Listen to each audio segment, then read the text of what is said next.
आनंद, लोगों पीछे करो, पीछे करो, पीछे और पीछे, पीछे चलिए, उधर उधर।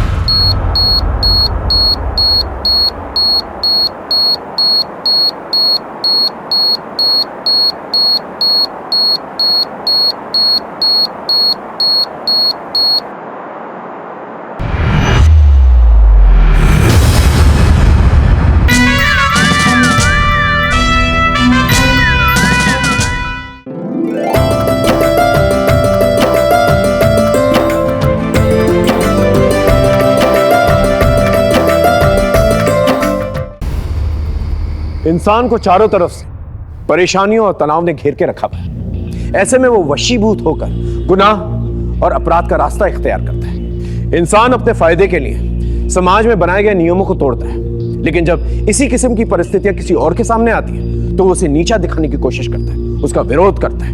वो खुद के लिए किसी भी परिस्थिति में अधिक से अधिक लाभ उठाने की कोशिश करता है, और यही एक कारण है समाज में बढ़ते हुए जुर्म और अपराध के। आज जो केस मैं आपके सामने लेके आया हूं वो इन्हीं बुनियादी बातों के इर्द गिर्द है।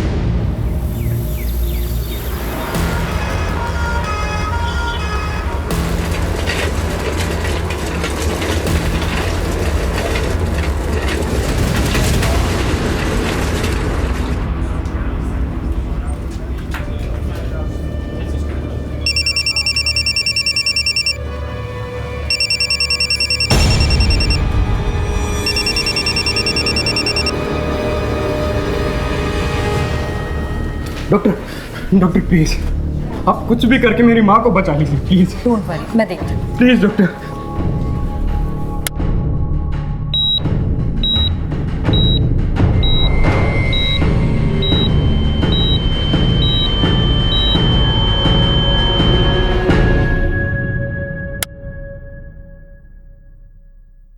Doctor I am so sorry, हम उन्हें बचा नहीं पाए। सॉरी। तुमने मेरी पत्नी को मार डाला। देखिए सर, बहुत ही क्रिटिकल कंडीशन में आप उन्हें यहाँ लेकर आए थे। हम लेट लेकर आए थे उनको कि तुम्हारे यहाँ से लेट हुआ था। कितनी बार हमने कॉल किया यहाँ पर, और कितनी लेट वहां पर एम्बुलेंस पहुंची, और यहाँ आने के बाद उनको अंदर भी नहीं लेकर जाने दिया। कभी यहाँ फॉर्म भरो, कभी वहां फॉर्म भरो, कितने फॉर्म भरवाओगे आपसे? मैंने बोला मेरी माँ को अंदर लेकर चलो, वो मर जाएगी। तो मैं तुझे जिंदा नहीं छोड़ूंगा। एक मिनट,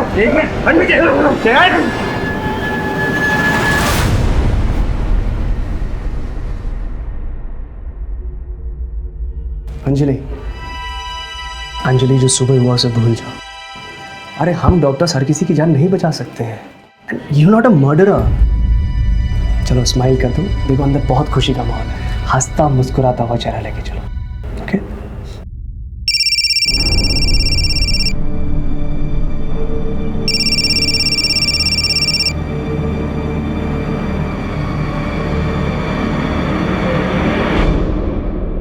बच्चे को किसी की नजर ना लगे। नीलम के बेटे का नामकरण अभी शुरू करना है और उसका अक्षर आया है, तो आप मुझे बताइए कोई अच्छा सा नाम। माँ जी, तरुण कैसा रहेगा? अच्छा है। और तुषार कैसा रहेगा? मासी, तुहीन कैसा रहेगा?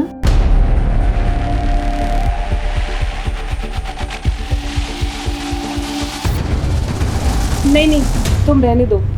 नाम वही लोग रखेंगे जिनकी गोद हरी भरी है। मैं चलती हूँ, एक पेशेंट को होम विजिट करना है। अंजलि, नीलम, मुझे आप लोगों से ये उम्मीद नहीं थी। तुम तो रहने दो दर्पण, हम तुम्हारे जैसे धर्मात्मा नहीं बन सकते।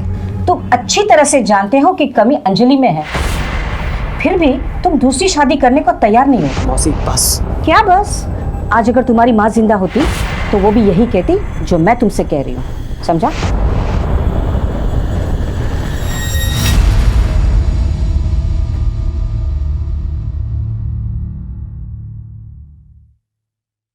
लोग तो कुछ ना कुछ बोलते ही रहेंगे, तुम उन्हें इतनी इंपॉर्टेंस क्यों देती हो? मैं कितनी अनलकी हूँ ना दर्पण। प्रोफेशनली, पर्सनली मेरी लाइफ तो हेल हो चुकी है। स्विट्जरलैंड की रिपोर्ट्स अभी आनी बाकी हैं। डोंट गिव अप, तुम माँ बन सकती हो।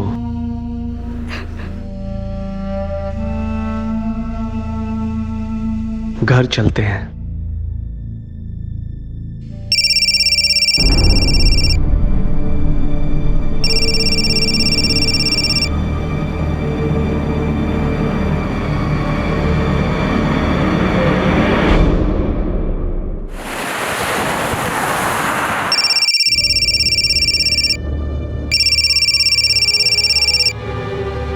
मीम साहब, आपका फोन बहुत बज रहा है।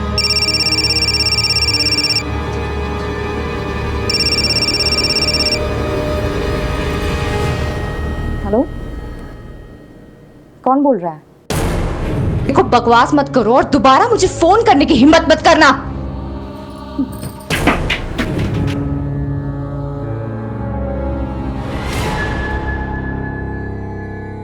अरे वो सवेरे बेटिंग वाली अंजलि मेम साहब, जब देखो तब टेंशन में रहती है। कौन? Doctor aunty?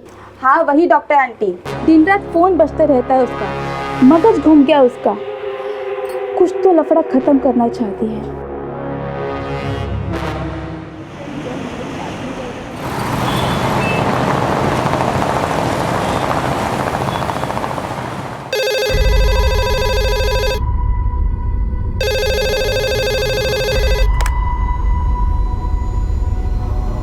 हेलो, ठीक है।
सर, लाश का चेहरा पत्थर से पूरी तरह से कुचल दिया गया है, लेकिन मरने वाले की शिनाख्त हो गई।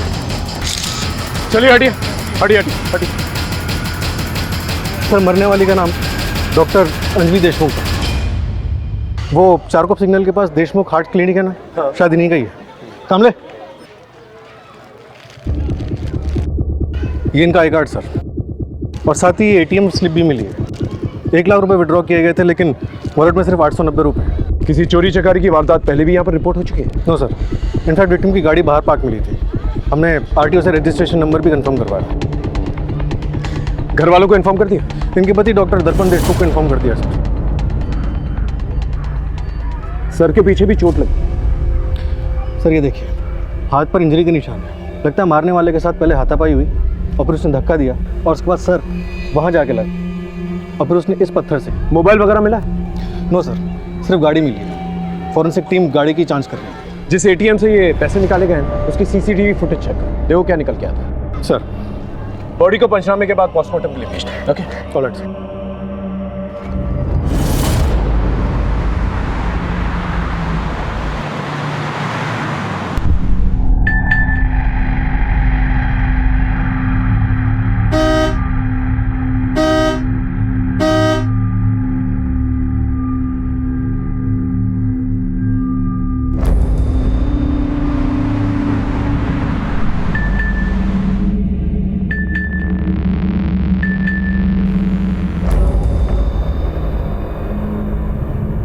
सुनो, पर्दा कर लो, यहाँ के लोग अच्छे नहीं हैं।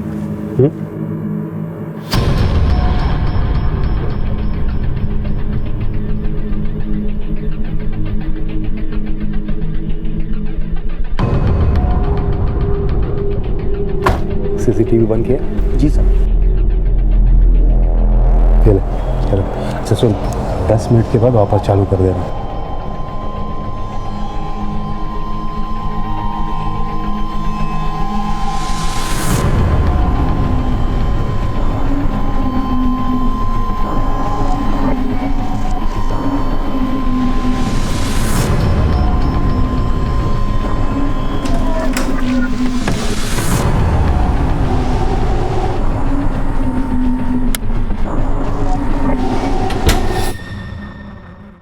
अंजलि पार्क में क्यों गई थी सर, मुझे कोई आइडिया नहीं है। आप कल से कहाँ थे? पूना में। जब आपका फ़ोन आया तो मैं रास्ते में था। आखिरी बार बात कब हुई थी अंजलि से? कल सुबह, जब मैं पूना के लिए निकल रहा था। चलो मैं चलता हूँ। अच्छा, अगर कॉल करना है तो 8 बजे से पहले कॉल करना। Post that just leave a message. Surgery थोड़ी क्रिटिकल है तो टाइम लगेगा। डोंट वरी, मैं जल्दी सो जाऊंगी ताकि सुबह जब तुम आओ मैं तुम्हारे लिए नाश्ते में कांदा पोहा और साबूदाना खिचड़ी बनाकर रखूं।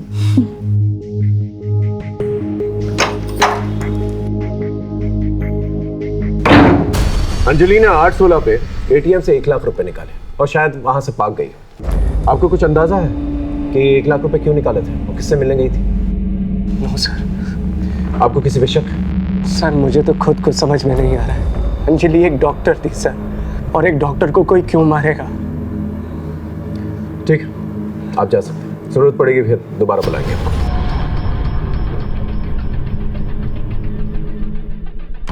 सर मुझे तो डॉक्टर दर्पण पे शक हो रहा है। जिस दिन ये पुणे गया उसी दिन अंजलि की मौत हो गई। इन दोनों के कॉल रिकॉर्ड्स और लोकेशन रिकॉर्ड्स निकालो और पता करो इनके आपसी रिश्ते कैसे थे। Okay sir. आई हाँ, आज तो छुट्टी ले ले। कशाला? अरे न जाने कितने घर कितने बिल्डिंगों में काम करते रहती है पूरे दिन। तू आज एक काम कर, तू घर पे बैठ, आज खाना मैं पकाऊंगा। तू खाना बनाएगा? बड़ा आया खाना बनाने वाला। ए आई, मुझे सब आता है, तू बोल तो अभी राइस प्लेट का ठेला लगा कर पैसा कमा सकता हूँ। ए बारा, देख आज के बाद अभी ऐसे बोलने का नहीं। हाँ, ये मैं मरमर के काम काहे के लिए करती है रे? तू पढ़ना लिखने का, बहुत बड़ा अफसर बनने का। हाँ तू सपने देखती रहे। नौकर का बेटा ना हमेशा नौकर बनता है। तू दारू पी के आया? हाँ। पैसा कहाँ से आया रे तेरे पास? तेरे को क्या करने के है? किधर से भी पीऊं? तेरे बाप के पैसे की पीता हूँ क्या? तू कर्जा लेके दारू पी के आया ना? बोल। तू निकल मेरे घर से, निकल घर के बाहर, निकल यहाँ से। देख, आज के बाद तूने दारू पी ना तो मैं तेरी जान ले लूंगी, याद रखना। लेगी छोड़। साहब, दर्पण अंजलि से बहुत प्यार करता था और डॉक्टर ने भी साफ साफ बोल दिया था अंजलि को कि उससे बच्चा नहीं हो सकता, लेकिन उसने हार नहीं मानी। इसके बावजूद वो अपना ट्रीटमेंट कराने के लिए स्विट्जरलैंड तक गई। और बच्चा ना होने की वजह से अंजलि बहुत डिप्रेशन में रहती थी। सर डिप्रेशन की एक और वजह थी, एक पेशेंट ने अंजलि को जान से मारने की धमकी दी थी। डॉक्टर अंजलि, हाय हाय। डॉक्टर अंजलि, हाय हाय। डॉक्टर अंजलि, बाहर आओ, बाहर आओ, बाहर आओ। डॉक्टर अंजलि, हाय हाय, हाय हाय, हाय हाय। बाहर आओ, बाहर आओ। अंजलि जल्दी चलो, ये लोग तुम्हारे खून के प्यासे हैं। अंजलि यहाँ रुकना सेफ नहीं है, ये लोग कुछ भी कर सकते हैं। कम। सर मैं भी एक डॉक्टर हूँ, मैंने बाद में पता किया था। पेशेंट की फैमिली ने उसकी पोस्टमार्टम करवाई थी, उसकी डेथ नेचुरल हुई थी।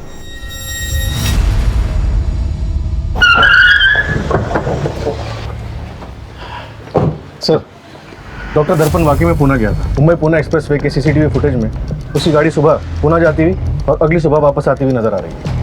वो रात भर वहाँ पर करके आया था। सर पुणे के सिद्धार्थ हॉस्पिटल में वो ओवरनाइट सर्जरी कर रहा था एक टीम ऑफ डॉक्टर्स के साथ। सर एक पर्सनल एंगल भी सामने आया है। डॉक्टर दर्पण और डॉक्टर अंजलि को बच्चा नहीं हो रहा था और कमी डॉक्टर अंजलि में। इस डॉक्टर दर्पण पे नजर रखो। और कोई एंगल या कोई लीड? सर प्रोफेशनल एंगल पे एक पेशेंट की फैमिली ने डॉक्टर अंजलि को जान से मारने की धमकी दी। उन्हें लगता था कि उस पेशेंट की मौत अंजलि की लापरवाही की वजह से हुई। मैंने उस फैमिली को पुलिस स्टेशन बुलाया।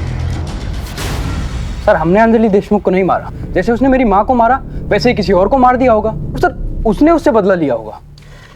ये रही तुम्हारी माँ की पोस्टमार्टम रिपोर्ट। इसके मुताबिक तुम्हारी माँ की मौत कार्डियक अरेस्ट की वजह से हुई और डॉक्टर अंजलि जो इंजेक्शन उन्हें दे रही थी उन्हें बचाने की कोशिश कर रहे थे। अब ये बताओ क्या साजिश कर रहे थे तुम?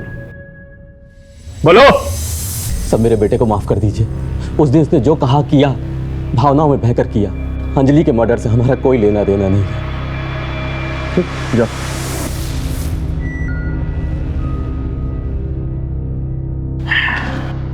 सर ये रही डॉक्टर अंजलि की पोस्टमार्टम रिपोर्ट। मौत 8:30 से 10:30 बजे के बीच में हुई है। मौत गला दबाने की वजह से हुई है। ताज्जुब की बात यह है कि पहले सर पे चोट लगी और फिर बाद में गला दबाया गया और उसके बाद पत्थर से सर कुचला गया। इतनी बेरहमी से कोई किसी का मर्डर क्यों करेगा? सर एटीएम की सीसीटीवी फुटेज में साफ नजर आ रहा है कि डॉक्टर अंजलि ने 8:16 पे सिग्नल के पास वाले एटीएम से 1 लाख रुपए विड्रॉ किए, लेकिन उस वक्त गाड़ी में और कोई नहीं था, वो अकेली थी। तो इससे क्लियर हो जाता है कि ये पैसे लेकर पार्क में किसी को देने जा रहे हैं। एक बार कॉल रिकॉर्ड्स आ जाए तो ये पता चल जाएगा किससे मिलने गई थी और क्यों मिलने गई थी। हमें ये पता लगाना होगा ये मर्डर का एंगल पर्सनल है या प्रोफेशनल, और जो एटीएम से पैसे निकाले गए थे वो कहाँ गए। हो सकता है जिसने पैसे लिए उसी ने मर्डर किया।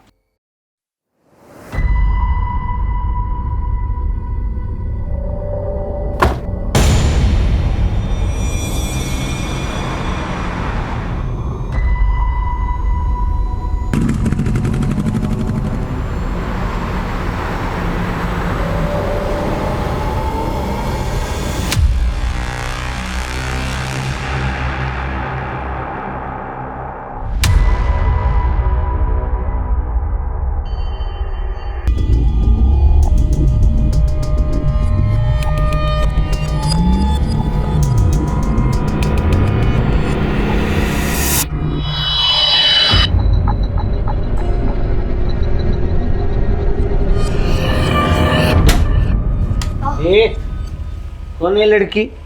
बहन है मेरी। बहन? मैंने पैदा नहीं किया, तेरी माँ ने पैदा नहीं किया, तो तेरी बहन कैसे हुई रे? हाँ, कौन है तू?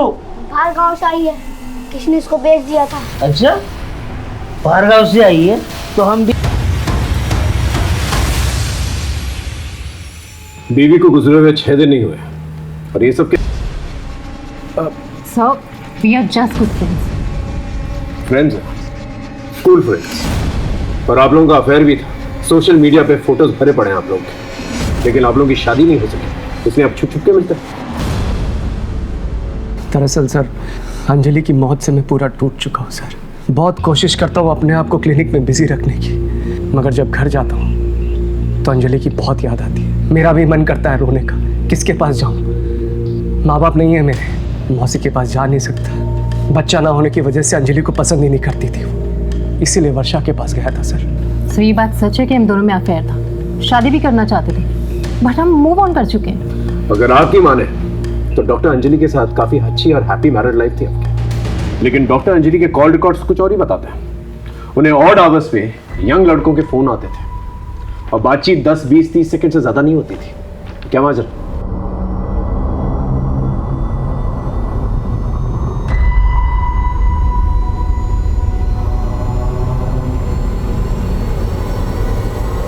आप अकेले हैं या तलाकशुदा हैं?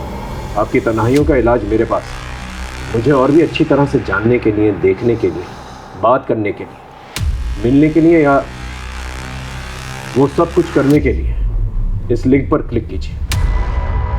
ये सब क्या है? सर, किसी ने बल्क मैसेज रैंडम लोगों को फॉरवर्ड कर दिए थे। बाकी सारी रिपोर्ट्स मैंने मेंशन कर दी है। एक समय लेके चलो, मैं आ रहा हूँ। जी सर। तूने ये मैसेज देखा? अरे ये तो फॉरवर्ड मैसेज है यार, लोगों को बेवकूफ़ बनाने के लिए भेजते हैं। अरे यार, इसमें एक वेबसाइट लिंक भी है, तू देख तो सही।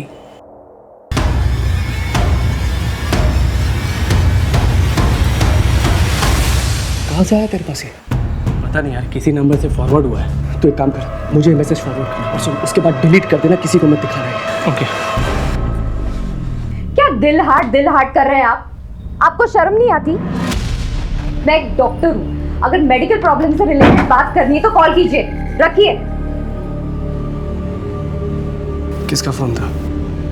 पता नहीं, सुबह से दर्जनों कॉल्स आ रहे हैं, अजीब अजीब बात कर रहे हैं लोग। आपकी वेबसाइट देखी, आप कब अवेलेबल हो, I want to meet you, तो पता नहीं क्या क्या नॉनसेंस बोल रहे हैं।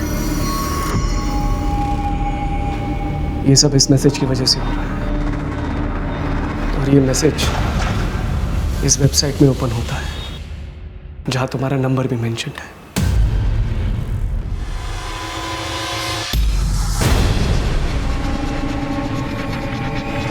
आपने इसके बारे में हमें पहले क्यों नहीं बताया? सर, अंजलि तो जा चुकी है, अब और बदनामी मिलने से क्या होगा? अगर इसके बारे में आपने हमें पहले बता दिया तो हम साइबर सेल से कह के इसे ब्लॉक करवा देते, फोन कॉल्स आना बंद हो जाता है। सर, हम लोग बहुत रिप्यूटेड डॉक्टर्स हैं, मार्केट में हमारा नाम है। मेरी मौसी की बेटी और उसका हस्बैंड भी हमारी ही बिल्डिंग में रहते हैं। मैं नहीं चाहता था कि पुलिस इन्वेस्टिगेशन की वजह से हमारी बिल्डिंग में बदनामी हो या फिर गलती से बात न्यूज़पेपर में लीक हो जाए। लेकिन नतीजा क्या हुआ? आपकी वाइफ मर चुकी है। हो सकता है उनके मर्डर का कनेक्शन इस वेबसाइट से हो। सर मुझे तो लगता है कि बच्चा ना होने की टेंशन की वजह से, इन रैंडम कॉल्स की वजह से और क्लिनिक में हुए इस इंसिडेंट की वजह से अंजलि पहले से ही टूट चुकी थी, लेकिन फिर भी किसी ने उसे मार डाला।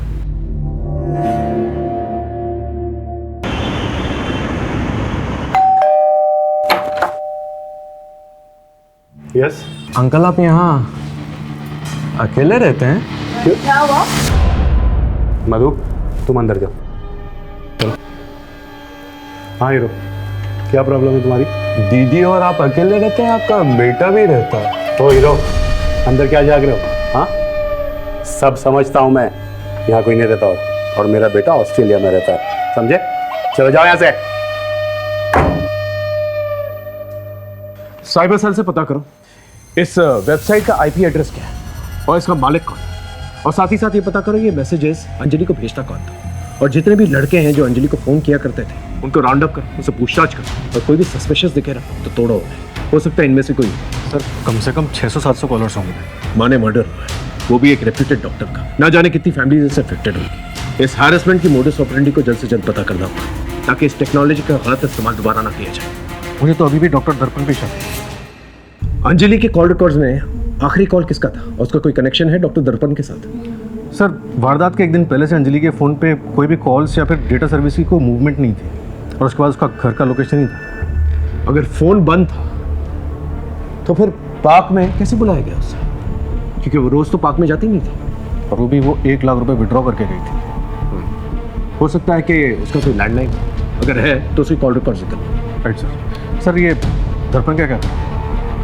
उस पर नजर रखो और हो सके तो दोबारा कॉल रिकॉर्ड चेक करो। एक बार वेबसाइट की फाइंडिंग्स आ गई ना तो सब कुछ क्लियर हो जाएगा। Right sir.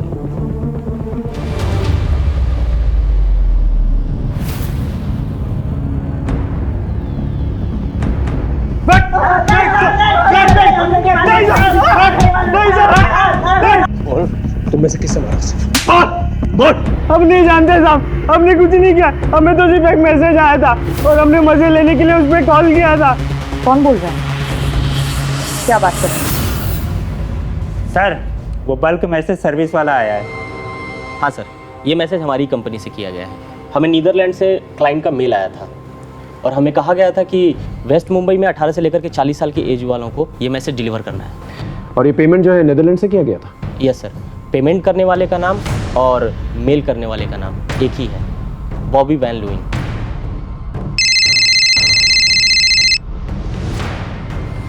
हेलो, क्या नीदरलैंड से? ठीक है, डिटेल्स मैसेज करो। सर साइबर सेल से फ़ोन करो, वो डॉक्टर अंजलि के बारे में जो वेबसाइट बनाई थी उसमें उसको फोटोग्राफ सब ऑफ है और उसका आईपी एड्रेस भी नीदरलैंड में है। और सर पेमेंट करने वाले का नाम भी वही है, बॉबी वैन लुइन। इसका मतलब ये बहुत ही सोची समझी साजिश है। जिस किसी ने भी ये वेबसाइट बनाया और मैसेजेस भेजे अंजलि को, वो टेक्नोलॉजिकली बहुत ही एडवांस इंसान है। सर लेकिन डॉक्टर अंजलि का नीदरलैंड से क्या कनेक्शन हो सकता है? सर आज के टाइम पे कहीं भी जाने का नहीं है। प्रॉक्सी वेब से आप कहीं भी बैठे बैठे किसी भी देश के नाम पे कुछ भी कर सकते हैं। और जहाँ तक मुझे लगता है सर कि उसने क्रेडिट कार्ड डिटेल्स जरूर चुराई होगी और फिर बॉबी वैन लुइन के नाम से मेल अकाउंट बनाया होगा। एक काम करो, डॉक्टर अंजलि के पति और उसकी फैमिली मेंबर्स के लैपटॉप और मोबाइल फोन इकट्ठा करो और साइबर सेल करो इंक्वायरी की। Okay sir.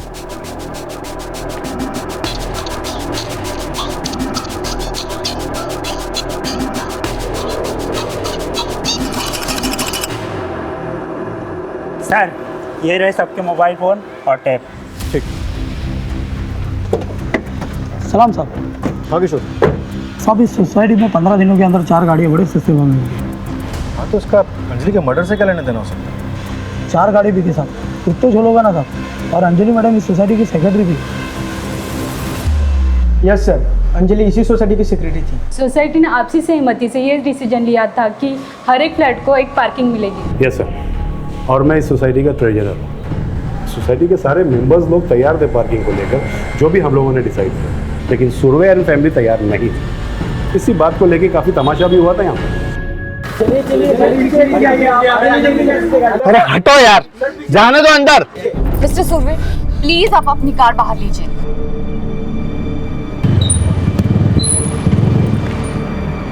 Mister Surve please आप अपनी कार बाहर लगाइए, I request you please. Madam issue क्या है, कैमरा में देख के डिटेल में बताइए। बिल्डिंग कमेटी के 1 पार्किंग पर फ्लैट इस डिसीजन के बाद भी मिस्टर एंड मिसेस सुर्वे ना सिर्फ अपनी मनमानी कर रहे हैं बल्कि ये कार कहीं भी पार्क कर लेते हैं जिससे कि बच्चे खेल नहीं पाते। जरा सोचिए, हमारे यहाँ ऐसे भी पढ़े लिखे लोग हैं जो बच्चों को खेल कूद के अलावा मल्टीपल कार पार्किंग को ज्यादा इंपॉर्टेंस दे रहे हैं। सर इन सब के बारे में आप क्या कहना चाहेंगे?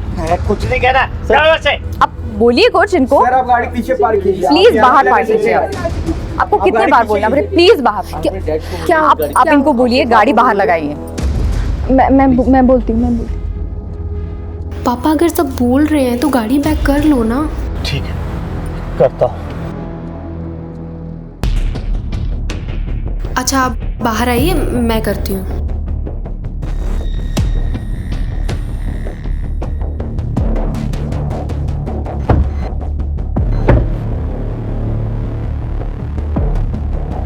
बच्चों को खेलने के लिए पार्क होता है, बिल्डिंग नहीं। आज तुम लोगों ने यहाँ हमारा बहुत तमाशा बनाया, ये हम भूल नहीं सकते। और तुम डॉक्टर होके तुमने मेरे जैसे सीनियर सिटीजन के साथ जो ऐसी हरकत की है ना, ये तुमने अच्छा नहीं किया।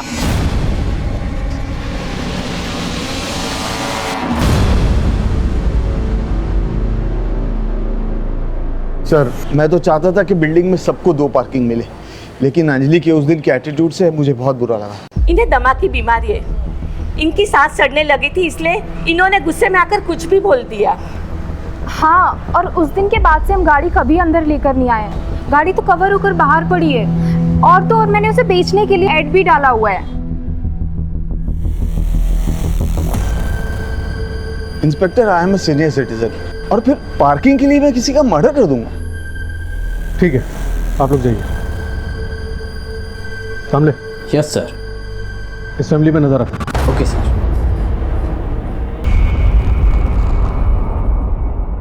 बोलो असलम, उज्जैन आने के पीछे तेरा क्या मकसद है?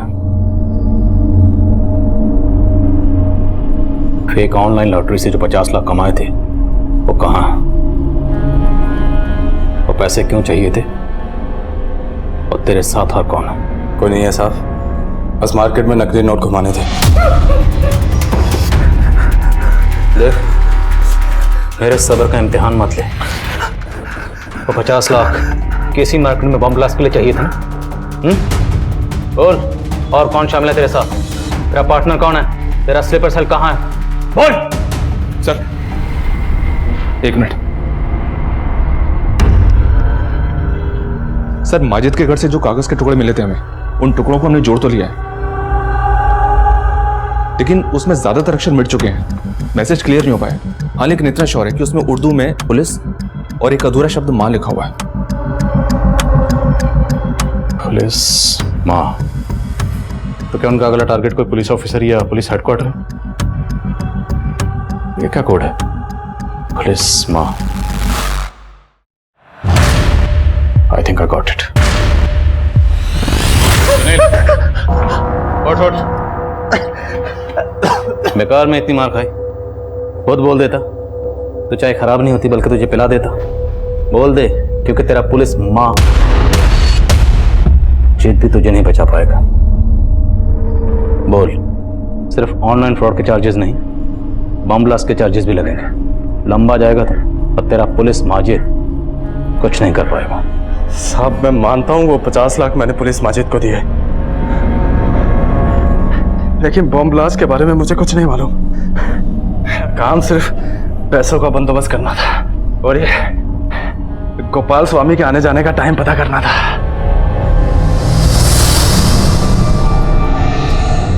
उज्जैन में ब्लास्ट कब और कहाँ हो गया मुझे नहीं मालूम था। तेरा ये पुलिस माजिद उज्जैन में?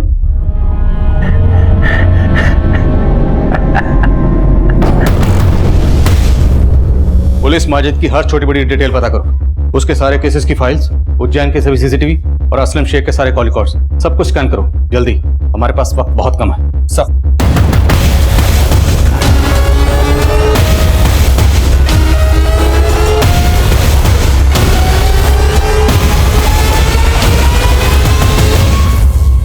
पुलिस माजिद का असली नाम है माजिद अंसारी। माजिद अंसारी के पिता मसूद अंसारी ये बिहार में पुलिस कांस्टेबल थे, इसीलिए मसूद अंसारी के बेटे माजिद को लोग पुलिस माजिद के नाम से बुलाते हैं। पुलिस माजिद का ये नाम पहली बार 2010 के बॉम्ब ब्लास्ट में सामने आया। 2010 के ब्लास्ट के बाद इसे पकड़ने में मुश्किल नहीं हुई, क्योंकि ब्लास्ट में घायल हुए लोगों की चीखें सुनने का शौक है इसे। सनकी आदमी है। पुलिस ने इसे साइट पे ही पकड़ लिया। 2010 से लेकर 2015 तक ये जेल में ही था। फिर 2015 में जब इसके कांस्टेबल पिता की मृत्यु हुई तो ये पेरोल पे बाहर निकला।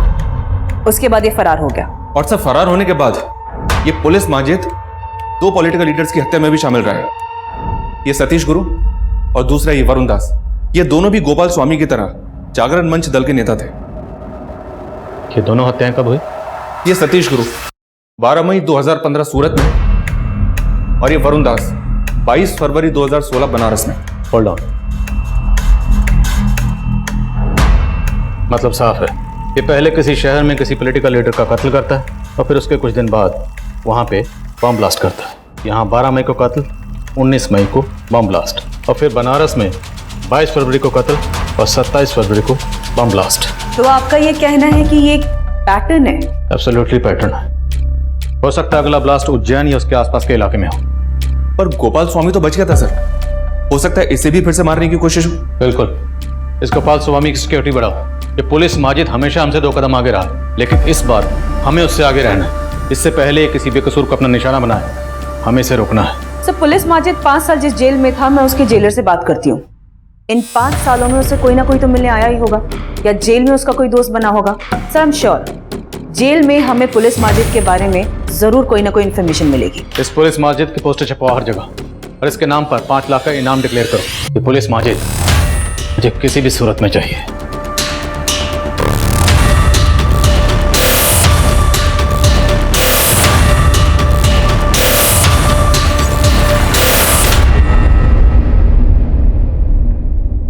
अरे वाह, क्या चाल है, क्या बाल है, अंबिका तू कमाल है यार।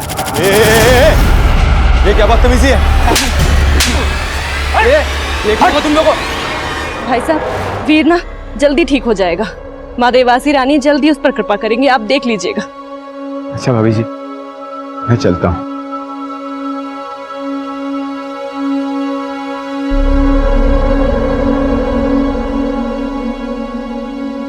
पुलिस माजिद जिस जेल में था, उस जेल के जेलर से मैंने बात की। यूं तो माजिद की फैमिली ने उससे सारे रिश्ते तोड़ लिए थे, इसीलिए इतने सालों में कोई उसे मिलने नहीं गया और इन 5 सालों में उसका कोई दोस्त भी उससे मिलने नहीं आया।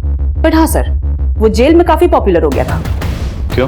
क्योंकि सर वो खाना अच्छा बनाता था, स्पेशली बिरयानी। और ये बात भी मुझे जेलर ने ही बताई। और सर, जेलर ने ये भी बताया कि पुलिस माजिद जेल की रसोई में चोरी छिपे खुद का किचन चलाता था। कैदी उसे पैसे देकर बिरयानी खरीदते थे। और हाँ सर, इस बिरयानी के लिए स्पेशल राइस वो बाहर से अपने किसी दोस्त से मंगवाता था। और जब 2015 में पुलिस माजिद के कांस्टेबल पिता की मौत हुई, तब उसे पैरोल पे बाहर छोड़ा गया, लेकिन तब वो फरार हो गया, फिर कभी नहीं पकड़ा गया। और अब शायद उज्जैन में कहीं छुपा हुआ है।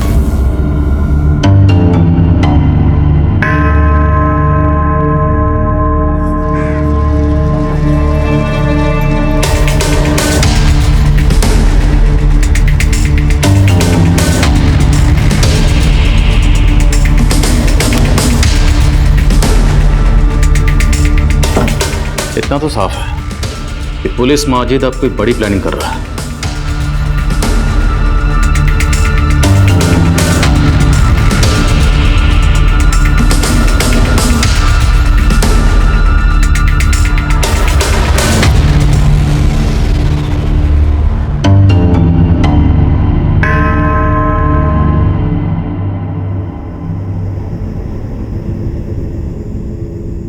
अरे आप क्या वीडियो गेम खेल रहे हैं बच्चों की तरह बैठ के?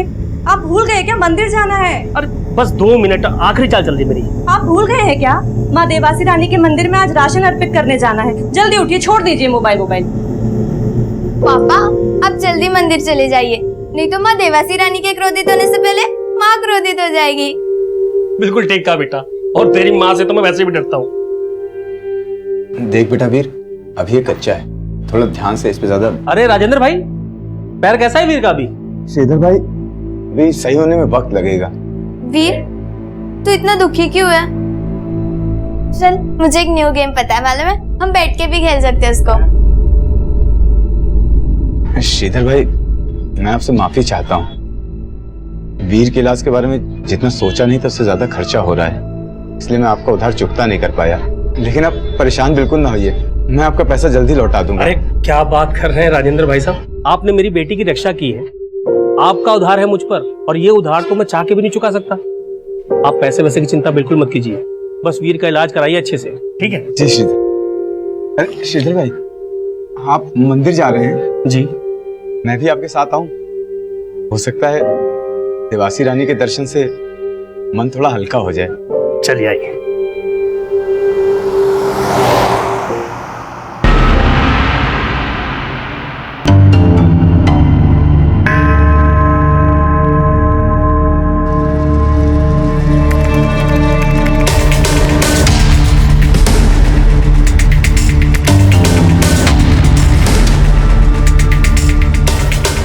पुलिस माजिद हमारे ही बीच एक आम इंसान का चेहरा लिए छिपा बैठा था। कड़ी नाकाबंदी और सर्च ऑपरेशंस के बावजूद भी India's most wanted police Majid civil security force की नजरों से बचा हुआ था। माजिद एक बार फिर पुलिस से 2 कदम आगे चल रहा था। माजिद कहाँ छुपा था, उसका प्लान क्या था? पुलिस और सीएसएफ अब भी इस बात से बेखबर थे। इस बार चाय ठंडी होने से पहले पी लेना। चलो, कम से कम इसी बहाने आपके चेहरे पे मुस्कुराहट तो देखने को मिली। एक मिनट सर, हमने अकरम को पकड़ लिया। ये अकरम ही पुलिस माजिद को जेल में बिरयानी के लिए चावल सप्लाई करता था। कह रहा खबर देने के पैसे लेगा। ठीक है, उसे रोक के रखो, पहुंच रहा हूं।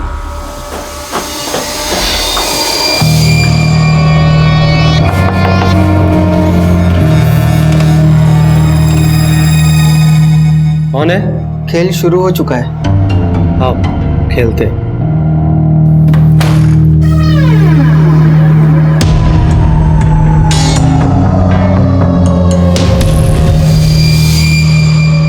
देख अकरम, इससे पहले कि तो हमें कोई भी खबर सुनाए, एक बात अच्छी तरह समझ ले।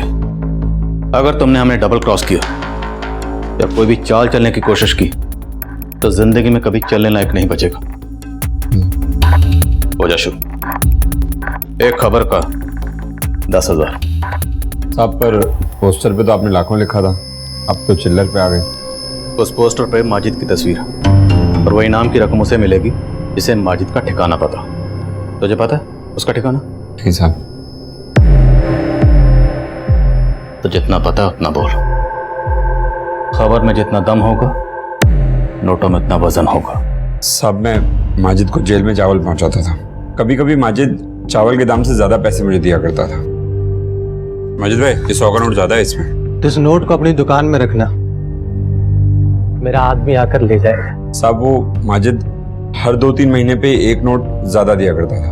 अब ये तो कहना मत क्यों नोट पर क्या लिखा होता था ये तूने कभी पढ़ा ही नहीं। साहब, मैं कैसे पढ़ूंगा साहब, मैं तो अनपढ़ आदमी हूँ। हमारे यहाँ अनपढ़ तो क्या पढ़ने लगते हैं, पढ़ना सिखाओ जरा से।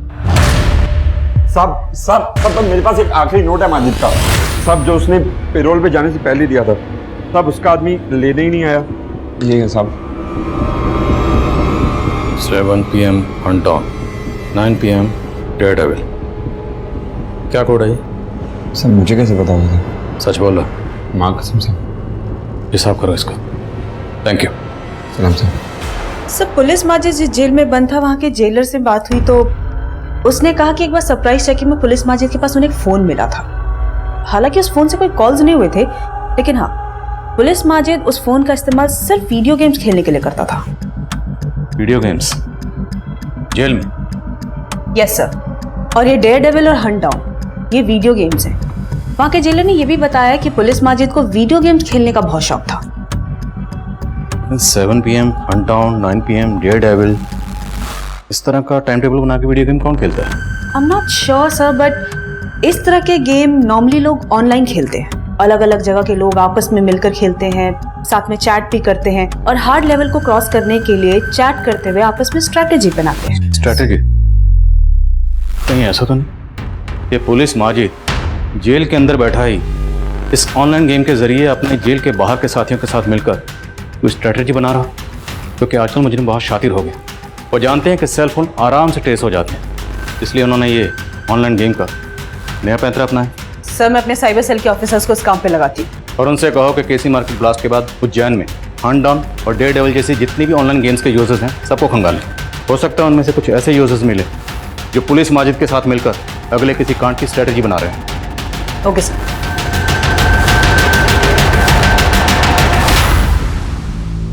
वीर बेटा, अपने पैरों पे खड़े हो, कोशिश करो। हाँ बेटा, कोशिश कर। शाबाश।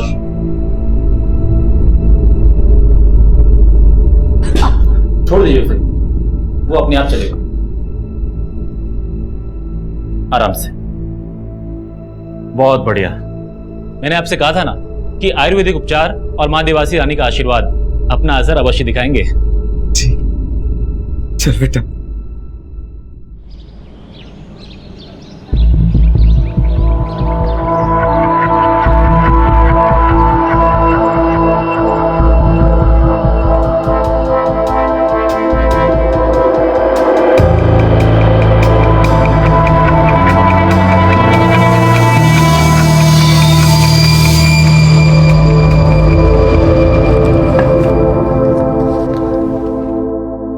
क्या हुआ संध्या? आपको कसम खिला रही हूँ, मुझे देवास रानी मंदिर जाना है। मैंने वहाँ पे एक मन्नत मांगी थी, आप चलोगे ना मेरे साथ? तुम्हें तो पता है कितना बिजी हूँ आजकल। इतने देखो आप हमेशा ही ऐसा करते हो, मैं जहाँ भी जाने के लिए बोलती हूँ ना आप काम का बहाना। चलूंगा। सच्ची? हाँ संयुक्ता, कुछ पता चला? सर मेरे साइबर सेल के ऑफिसर ने कंफर्म किया है जब केसी मार्केट में बॉम्ब ब्लास्ट हुआ उस वक्त ऑनलाइन गेम में चैट करने की फ्रीक्वेंसी बहुत ज्यादा बढ़ गई थी और ये प्लेयर्स गेम नहीं खेल रहे थे, सिर्फ चैट कर रहे थे। कोई अकाउंट ट्रेसेस हुए? 3 अकाउंट ट्रेस हुए हैं और ये वो तीनों प्लेयर हैं जो एक ही टाइम में एक साथ चैट कर रहे थे, गेम नहीं खेल रहे थे। और पिछले कुछ दिनों में इनकी फोन लोकेशन भी सेम ही थी, जैसे कि पब्लिक प्लेसेस। और सर वो है Maxim mall, CK water park and Mahakal मंदिर। ये सारी लोकेशंस तो उज्जैन में उसी रूट पर पड़ती हैं जहाँ पर छतरी यात्रा का जुलूस निकल रहा। कहीं इन लोगों का इरादा वहाँ कुछ गड़बड़ फैलाने को तो नहीं, कोई बम वगैरह? संयुक्ता, आनंद को तुरंत इन्फॉर्म करो, जुलूस का रूट बदले, और अगर रूट बदलना पॉसिबल नहीं है तो जुलूस जहाँ है वहीं रोक दो और बम डिस्पोजल स्क्वाड को बुलाएं। यस सर, ये तीनों नंबर सर्विलेंस पे है और मैं इन लोकेशंस पे अपनी अलग अलग टीमें भी भेज देती हूँ। अच्छा, इन तीनों का कोई कॉमन मीटिंग प्लेस है जहाँ पर ये एक से ज्यादा बार मिले हो? हाँ सर, कल्याणपुरी, और ये वो लोकेशन है जहाँ पे वो लगभग हर दिन मिले हैं, इनके फोन लोकेशन से पता चला है। तो पूरे चांसेस हैं पुलिस माजिद कल्याणपुरी में कहीं छुपा होगा। अपनी एक टीम लेकर तुरंत कल्याणपुरी जाओ, मुझे पुलिस माजिद हर हाल में चाहिए। डोंट वरी सर, मैं खुद जा रही हूँ कल्याणपुरी।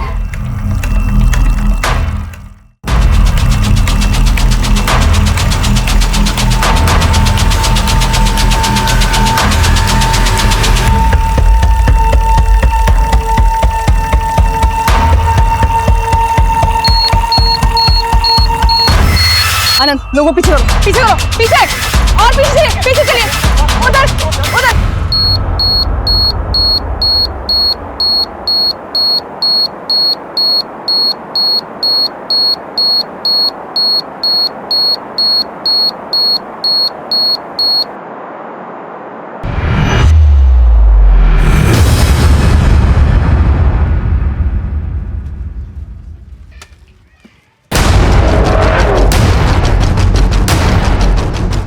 पेट्रोलिंग टीम फौरन कल्याणपुरी पहुंचो। पुलिस माजिद वहां पे मकान नंबर 15 में छुपा हुआ है।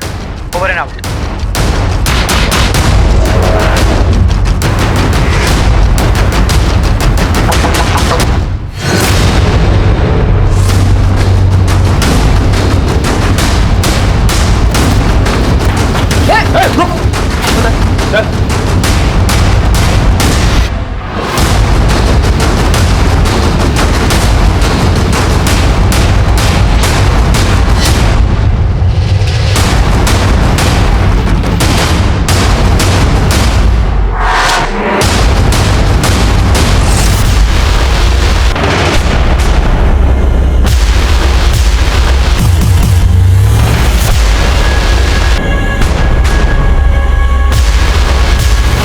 अनंत एक काम करो, सारा सामान सीज करो और फॉरेंसिक लैब भेजो स्कैन करने के लिए।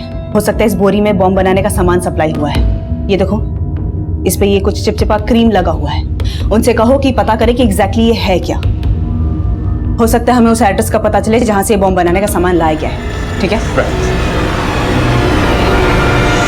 हाँ, जागरण मोर्चा दल के गोपाल स्वामी को मारने का प्लान था हमारा, क्योंकि वो हमारे लोगों और हमारे मजहब का गुनहगार था। मजहब के नाम पर नफरत फैलाकर हैवानियत करके गुनाह तुम लोग कर रहे हो। तुम लोगों को तुम्हारे गुनाह की सजा मिलके रहेगी। गुनहगार तो तुम भी हो, सजा तुम्हें मिलेगी।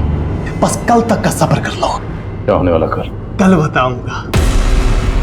बोल, कल क्या होने वाला? अपनी आंखों से देख लेना, लाइव टेलीकास्ट।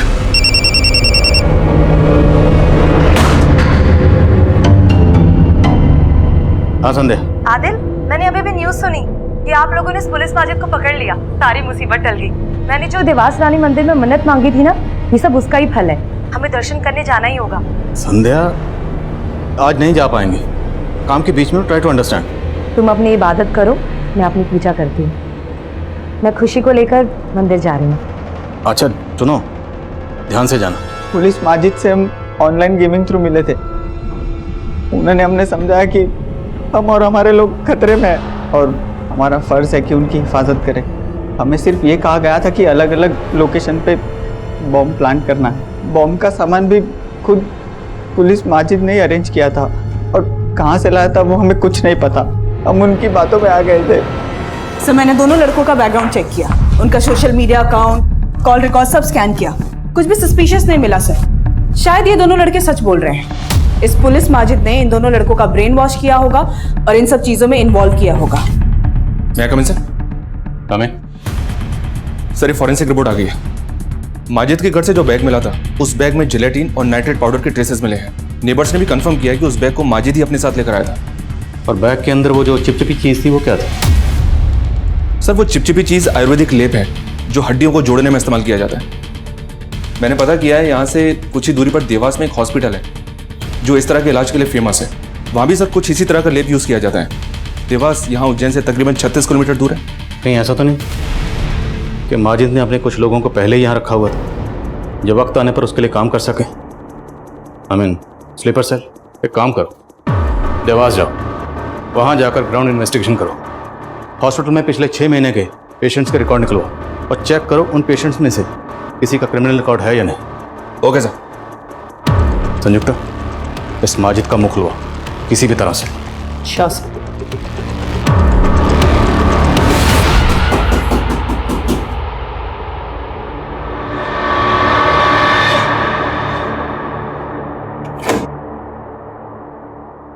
पापा, आज आप जल्दी आ गए। ए निशा बेटा, अभी लंच करने के लिए आया था, जा रहा हूँ। मतलब आज आप लेट आओगे? आपने मुझसे प्रॉमिस किया था कि आज आप जल्दी आ जाओगे। ठीक है मेरी नटखट, मैं ट्राई करूंगा। ओके? ट्राई? ठीक है, मतलब आज आप जल्दी नहीं आओगे। कोई बात नहीं, मैं जो आपको रात को बर्थडे सरप्राइज देने वाली थी वो भी दे देती हूँ। सरप्राइज? यस।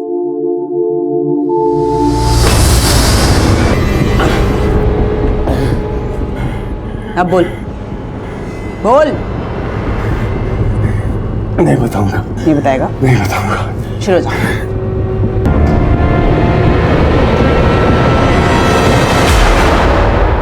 देवास। मैंने जो देवास रानी मंदिर में मन्नत मांगी थी ना, ये सब उसका ही फल है।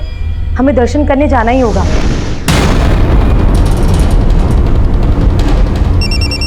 पापा का फोन है। हेलो। हाँ संध्या। हेलो हेलो, आवाज नहीं आ रही है। हेलो हेलो संध्या। हेलो।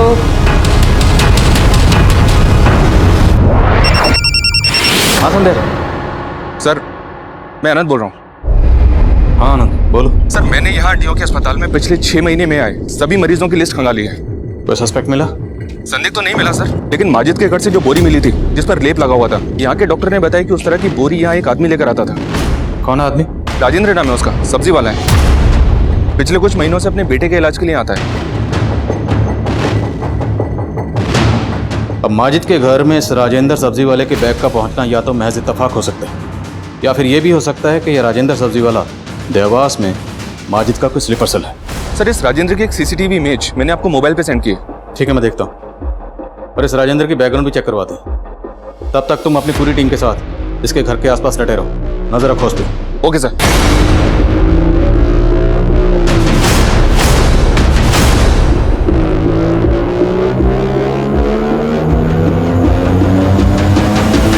क्या हुआ मेरे बच्चे, तू इतना परेशान क्यों है? अब्बू मुझे डर लग रहा है। नहीं मेरे बच्चे, तुझे डरने की जरूरत नहीं है। तू तो बहुत किस्मत वाला है कि तुझे अल्लाह पाक ने खास मकसद के लिए चुना है। हमको तुम पे नाज है। शोएब भाई ठीक कहते हैं, तू एक पाक मकसद को अंजाम देने जा रहा है। कल की सुबह इस मुल्क में नया अंधेरा लेकर आएगी।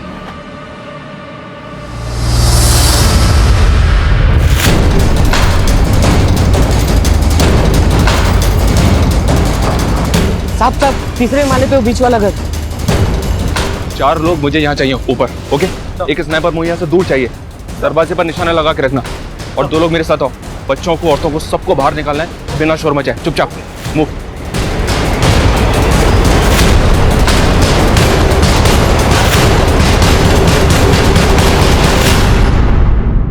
तू उस भीड़ में शामिल हो जाना, ये तेरा आखिरी इम्तिहान है। तुझे जन्नत नसीब होगी। अब्बू जन्नत जाना ही था तो मेरे पैर तोड़ने की जरूरत क्या थी?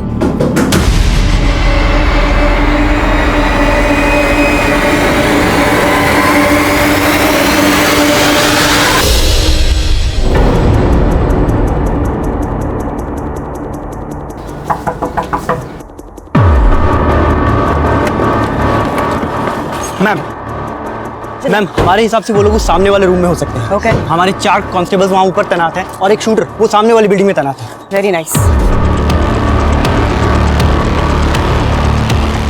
सब मैं यहाँ पे पहुँच चुकी हूँ। अलर्ट रहो। ये जो आदमी है इसका नाम राजेंद्र नहीं, इसका असली नाम है शोएब।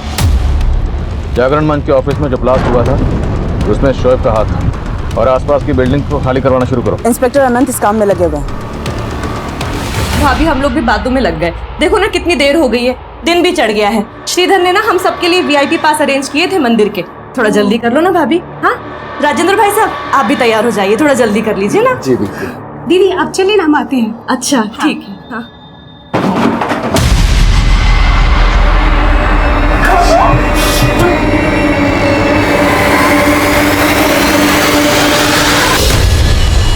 Open fire.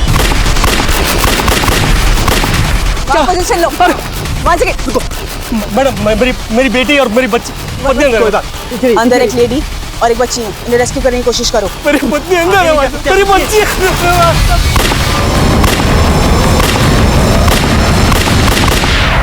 सर अनंत को गोली लगी है। हैप्पी बर्थडे पापा, एडवांस में। Thank you so much.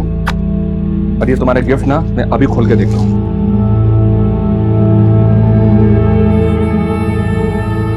What? Yes watch, अब आपको हमेशा टाइम पे घर आना ही पड़ेगा।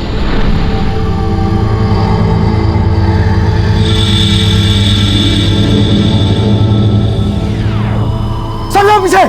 किसी ने भी चालाकी दिखाई ना तो ये बटन दबा दूंगा, इस पूरी बिल्डिंग को शमशान में दूंगा। पीछे हो जाओ।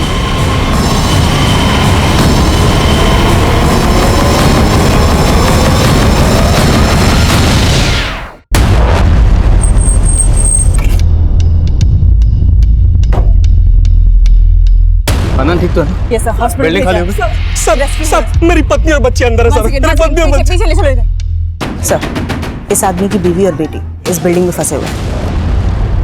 कौन है? क्या? हाँ सर ये राजेंद्र के हम पड़ोसी हैं साहब। हम लोग देवासी रानी मंदिर मन्नत मांगने के लिए जाने वाले थे साहब। साहब मुझे तो यकीन भी नहीं हो रहा कि राजेंद्र ये सब करता है साहब। साहब मेरी पत्नी और बच्ची अंदर है साहब, प्लीज आप उसको बचाइए साहब। उन्हें कुछ नहीं होगा, आप हमारी मदद कीजिए। ये बताइए कि राजेंद्र के घर में एग्जैक्टली कितने लोग हैं इस वक्त? सब राजेंद्र के अलावा उसकी पत्नी कांति है, एक रिश्तेदार है साहब, और उसका एक बेटा है सर वीर। उसकी टांग टूटी हुई थी साहब, तो राजेंद्र ने मन्नत मांगी थी कि अगर उसका पाँव ठीक हो जाएगा तो वो देवासी में चढ़ावा चढ़ाएगा साहब। राजेंद्र ने मन्नत मांगी थी? हाँ साहब। वो देवासी मंदिर पहले भी जा चुका है? हाँ साहब कई बार गया साहब। संयुक्ता लगता है इन लोगों का मेन टारगेट देवासी मंदिर ही है। तुम एक काम करो, एक टीम लेकर फौरन देवासी मंदिर जाओ। वहाँ के ट्रस्ट से बात करो, उनसे कहो जितने भी श्रद्धालु हैं सबको बाहर निकालें और गेट बंद करें। संध्या वहीं है, let me talk to her. Okay sir.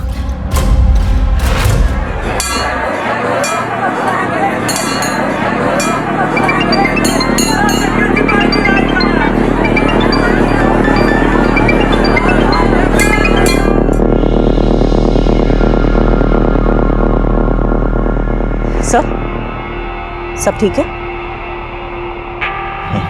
Sir एक काम कीजिए, आप जाइए, मैं यहाँ रुकती हूँ। नहीं संयुक्त, मेरी जरूरत यहाँ पर है। एक सच्चे सिपाही के लिए देश हमेशा नंबर 1 प्रायोरिटी होता है, लेकिन ये जो हालात थे वो काफी नाजुक थे। कॉलोनी में रहने वाले सैकड़ों लोगों की जान दांव पर लगी थी और मंदिर में मौजूद 1000 लोगों पर भी मौत का खतरा मंडरा रहा था। सीएसएफ के लिए बहुत बड़ी चुनौती थी, क्योंकि उनकी एक भूल का मतलब था माजिद के मंसूबों का कामयाब होना। 1 2 3 गो।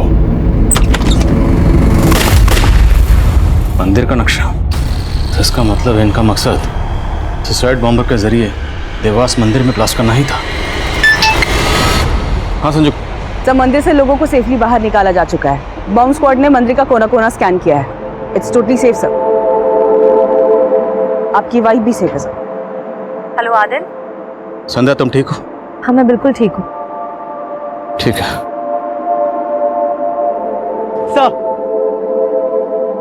शुएब, जिसे आप राजेंद्र के नाम से जानते हैं, वो पुलिस माजिद का साथी है। माजिद और शुएब ने मिलकर ही प्लान बनाया था। 2 ब्लास्ट करने का प्लान था। एक ब्लास्ट जागरण मंच के नेता गोपाल स्वामी को मारने के लिए था, ताकि पुलिस उज्जैन में ही इस ब्लास्ट की इन्वेस्टिगेशन में बिजी रहे और वो दोनों अपनी असली मिशन को अंजाम दे सके, देवासी रानी मंदिर में ब्लास्ट करके, जहां अष्टमी पूजा के लिए हजारों की तादाद में लोग आते हैं। और तुमने इस घिनौने काम में अपने शौहर का साथ दिया। मजबूर थी मैं। आदिल खान की लीडरशिप में सिविल सिक्योरिटी फोर्स ने जितनी सफाई से साजिश को नाकाम किया वो काबिल तारीफ है। आदिल खान और उनकी टीम ने न सिर्फ हजारों लोगों की जान बचाई, बल्कि रेजिडेंशियल एरिया में रहने वाले किसी भी नागरिक को आज तक नहीं आने दी। अब मैं अर्जुन कपूर आपसे इजाजत चाहूंगा।